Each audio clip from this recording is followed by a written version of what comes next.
امی فرشتہ آ گیا، امی دیکھو فرشتہ آ گیا۔ یہ الفاظ آج بھی میرے کانوں میں اسی طرح گونجتے ہیں جیسے کل کی بات ہو۔ ایک معصوم بچی کی یہ پکار سن کر میں چند لمحوں کے لیے ساکت رہ گیا تھا۔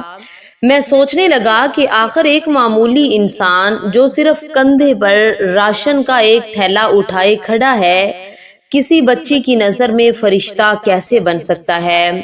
لیکن جب مجھے اس بچی کی حقیقت معلوم ہوئی تو میری آنکھیں نم ہو گئیں۔ وہ بچی بھوکی تھی، اس کے بہن بھائی بھوکے تھے، اور ان کی ماں انہیں تسلی دے رہی تھی کہ کوئی فرشتہ آئے گا اور ہمارے لیے کھانا لے کر آئے گا۔ یہ کہانی صرف ایک راشن کے تھیلے کی نہیں، بلکہ ایک ماں کی تربیت، ایک بیٹے کی فرما برداری اور انسانیت کی خوبصورت مثال کی کہانی ہے۔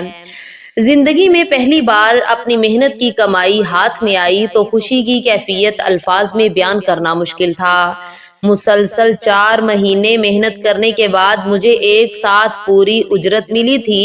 رقم اگرچہ بہت زیادہ نہیں تھی، مگر میرے لیے وہ کسی خزانے سے کم نہ تھی، کیونکہ یہ میری زندگی کی پہلی کمائی تھی۔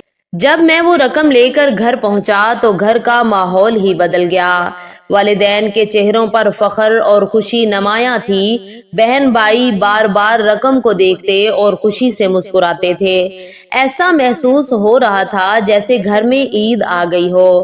ان سب کی خوشی دیکھ کر میری ساری تھکن لمحوں میں ختم ہو گئی۔ میں نے ادب سے وہ ساری رقم اپنی والدہ کے ہاتھ پر رکھ دی۔ والدہ نے کمائی کو دونوں ہاتھوں سے تھاما، محبت سے دیکھا اور پھر اسے چوم لیا۔ ان کی آنکھوں میں خوشی کے ساتھ شکر گزاری بھی تھی۔ پھر انہوں نے رقم کا 1/3 حصہ الگ کیا اور نہایت شفقت سے بولی، بیٹا اس مال میں ضرورت مندوں کا بھی حق ہے۔ ہمارے محلے کے آخری سرے پر ایک بیوہ خاتون رہتی ہے، تم ابھی بازار جاؤ اور ان کے گھر کے لیے پورے مہینے کا راشن خرید کر پہنچا دو۔ میں نے فوراً سر جھکا کر ان کی بات قبول کر لی۔ والدہ کی بات میرے لیے حکم کی حیثیت رکھتی تھی۔ میں بازار گیا اور ضرورت کا تمام سامان خرید لیا۔ راشن خریدنے کے بعد جب میں گھر واپس آیا تو میرے لیے طرح طرح کے کھانے تیار تھے۔ سب نے مل کر کھانا کھایا، باتیں کی، ہنسی مذاق ہوا اور خوشی کے لمحات گزارے۔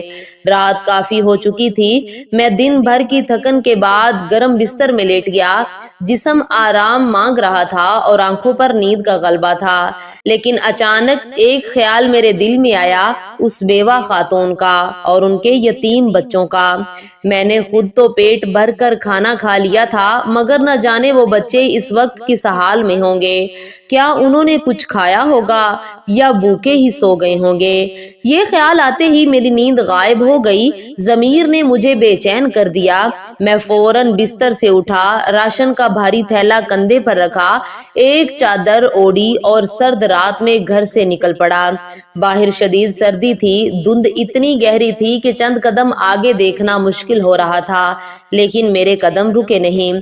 کچھ دیر بعد اس خستہ حال مکان کے پاس پہنچ گیا۔ یہ ایک غریب مزدور کا گھر تھا جو چند ماہ پہلے ایک حادثے میں دنیا سے رخصت ہو چکا تھا۔ اس کے بعد اس بیوہ اور اس کے 4 بچوں کا سہارا بننے والا کوئی نہ تھا۔ میں نے آہستہ سے لکڑی کا پرانا دروازہ کھٹکھٹایا۔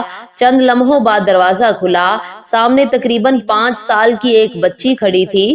اس کے چہرے پر معصومیت بھی تھی اور محرومی بھی۔ وہ ننگے پاؤں سرد زمین پر کھڑی تھی اور سردی سے کانپ رہی تھی۔ اس کی آنکھوں میں خوف، بھوک اور امید تینوں ایک ساتھ نظر آ رہے تھے۔ میں نے خاموشی سے راشن کا تھیلا زمین پر رکھ دیا۔ بچی نے تھیلے کو دیکھا، پھر مجھے دیکھا اور حیرت سے پوچھا، کیا اس میں ہمارے کھانے کا سامان ہے؟ میں نے مسکرا کر سر ہلا دیا۔ بس پھر کیا تھا؟ اس کی آنکھوں میں اچانک چمک آ گئی۔ وہ خوشی سے اچھلتی ہوئی اندر بھاگی اور بلند آواز میں پکارنے لگی، امی فرشتہ آ گیا،